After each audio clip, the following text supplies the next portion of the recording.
ত্রয়োদশ জাতীয় সংসদের সংরক্ষিত নারী আসনে জামায়াত ইসলামী নেতৃত্বাধীন ১১ দলীয় নির্বাচনী ঐক্যের প্রার্থী চূড়ান্ত হয়েছে।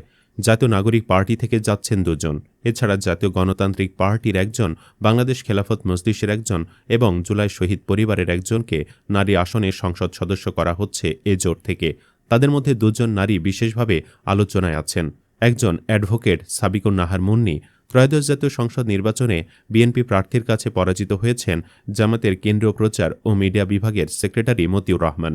তিনি পরাজিত হলেও সংরক্ষিত নারী আসনে জামায়াত থেকে মনোনয়ন পেয়েছেন তার স্ত্রী অ্যাডভোকেট সাবিকুন নাহার মুন্নি। সংরক্ষিত নারী আসনে মনোনয়ন পাওয়া সাবিকুন নাহার মুন্নি বাংলাদেশের জামায়াত ইসলামীর কেন্দ্র মহিলা বিভাগের মানব সম্পদ আইন ও মানবাধিকার বিষয়ক সেক্রেটারি, দলটির কেন্দ্রীয় নির্বাহী পরিষদ সদস্য এবং কেন্দ্রীয় প্রচার ও মিডিয়া বিভাগের সেক্রেটারি ও ময়মনসিংহ ৫ আসনে প্রতিদ্বন্দ্বিতা করা এমপি প্রার্থী মতিউর রহমানের সহধর্মিণী অ্যাডভোকেট সাবিকুন নাহার মুন্নি। তিনি বাংলাদেশ ইসলামী ছাত্রী সংস্থার সাবেক কেন্দ্র সভানেত্রী ছিলেন। পরবর্তীতে জামায়াতের কেন্দ্র মহিলা বিভাগের মানব সম্পদ আইন ও মানবাধিকার বিষয়ক সেক্রেটারি নির্বাচিত হন। পরে দলটির মানবাধিকার ও আইনি সুরক্ষা কেন্দ্র-এর নির্বাহী পরিচালক হন। এখানেই শেষ নয়, তিনি ল ইয়ার্স কাউন্সিলের সেক্রেটারি, লিগ্যাল এইড বাংলাদেশের নির্বাহী সদস্য এবং সুপ্রিম কোর্টের একজন আইনজীবী হিসেবে দায়িত্ব পালন করছেন। তাহলে বুঝুন এবার কতটা প্রতিভাবান ও যোগ্য নেত্রী তিনি। আরও একজন আলোচনায় আছেন। তিনি ১১ দলীয় নির্বাচনী জোটের শরিক বাংলাদেশ খেলাফত মজলিসের প্রার্থী হিসেবে ইঞ্জিনিয়ার মাহবুবা হাকিম। তিনি বাংলাদেশ খেলাফত মজলিসের নারী শাখার সদস্য মাহবুবা হাকিম। তিনি মনোনয়ন পাওয়ায় তাকে ঘিরে রাজনৈতিক মহলে বেশ আগ্রহ তৈরি হয়েছে।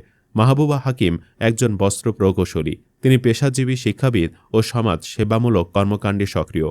তিনি ১৯৮৪ সালে ঢাকার সাভারে জন্মগ্রহণ করেন। Savar cantonment public school and college থেকে এসএসসি ও এইচএসসি পরীক্ষায় প্রথম বিভাগে স্টার মার্কস সহ উত্তীর্ণ হন। অষ্টম শ্রেণীতে সরকারি বৃত্তি লাভ করেন। পরবর্তী সময়ে বাংলাদেশ টেক্সটাইল বিশ্ববিদ্যালয় থেকে বস্ত্র প্রকৌশল বিষয়ে স্নাতক ডিগ্রি অর্জন করেন। পেশাগত জীবনে মাহবুবা হাকিম টেক্সটাইল খাতের বিভিন্ন প্রতিষ্ঠানে দায়িত্ব পালন করেছেন। এর মধ্যে রয়েছে textile birds group, Anlima textile limited এবং far east knitting and dyeing industries limited. Laboratory management ও কোয়ালিটি কন্ট্রোল খাতে তার অভিজ্ঞতা রয়েছে। বর্তমানে তিনি একটি হিফজখানা ও মক্তব পরিচালনার সঙ্গে যুক্ত আছেন। পাশাপাশি রাজধানী পল্টন এলাকায় শিশু শিক্ষা ও সামাজিক উন্নয়নমূলক কার্যক্রমে অংশ নিচ্ছেন। শিক্ষাজীবনে মাহবুবা হাকিম আবৃত্তি, বিতর্ক ও বক্তৃতায় অংশগ্রহণের জন্য শিক্ষাঙ্গনে পরিচিত ছিলেন। ব্যক্তিগত জীবনে তিনি ২ সন্তানের জননী। তার স্বামী ডাক্তার আওলাদ হোসাইন মেডিসিন ও গ্যাস্ট্রো লিভার বিষয় বিশেষজ্ঞ এবং একটি মেডিকেল কলেজে সহকারী অধ্যাপক হিসেবে কর্মরত।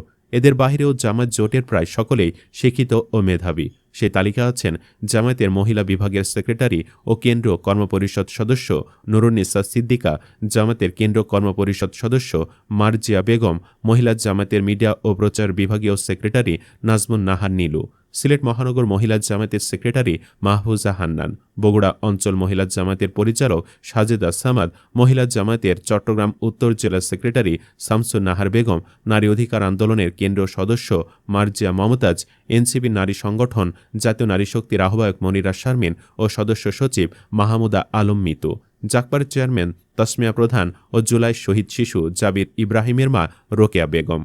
বন্ধুরা, জামায়াতের মতো শিক্ষিত ও যোগ্য নেত্রী কি অন্য কোনো দলে আছে? কমেন্টে জানাতে পারেন আপনার রায়। ধন্যবাদ।